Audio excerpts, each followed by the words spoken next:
দণ্ডবিধি মোতাবেক সামান্য একটি মুরগির বাচ্চা মেরে ফেলার কারণে উক্ত ব্যক্তির 5 বছরের জেল হতে পারে। এটা না হয় মানা যায় যেখানে জীবনের প্রশ্ন জড়িত, কিন্তু কোনো ব্যক্তি যদি অন্য কোনো ব্যক্তির 50 টাকা পরিমাণে ক্ষতি করে অথবা এর অধিক পরিমাণ ক্ষতি করে, তাহলে এই কারণে উক্ত ব্যক্তির একই ধরনের অর্থাৎ 5 বছরের কারাদণ্ড হতে পারে।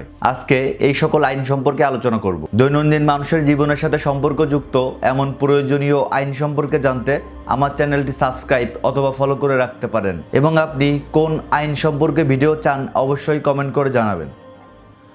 দণ্ডবিধি 1860 সালের 426 নং ধারায় 50 টাকা পরিমাণ ক্ষতি করে অনিষ্ট সাধন করার শাস্তি সম্পর্কে আলোচনা করা হয়েছে। এখানে বলা হয়েছে যদি কোনো ব্যক্তি অনিষ্ট সাধন করে এবং তা 50 টাকা অথবা তার অধিক লোকসান বা ক্ষতি করে, তাহলে সেই ব্যক্তি অপরাধী হিসেবে গণ্য হবে এবং এই অপরাধের জন্য উক্ত ব্যক্তির সর্বোচ্চ 2 বছর পর্যন্ত কারাদণ্ড বা অর্থদণ্ডে দণ্ডিত করা হবে। এবং এই আইনের 428 নং ধারায় 10 টাকা অথবা তার অধিক মূল্যের কোনো বস্তু হত্যা অথবা বিকলাঙ্গ করে অনিষ্ট সাধন করার শাস্তি সম্পর্কে আলোচনা করা হয়েছে। এখানে বলা হয়েছে যদি কোনো ব্যক্তি 10 টাকা অথবা তার অধিক পরিমাণ মূল্যের কোনো বস্তু অথবা বস্তু সমূহকে হত্যা করে বা বিষ প্রয়োগ করে বা বিকলাঙ্গ করে বা ব্যবহারের অযোগ্য পরিণত করে অনিষ্ট সাধন করে, তাহলে সেই ব্যক্তি অপরাধী হিসেবে গণ্য হবে এবং এই অপরাধের জন্য উক্ত ব্যক্তিকে সর্বোচ্চ 2 বছর পর্যন্ত কারাদণ্ড বা অর্থদণ্ড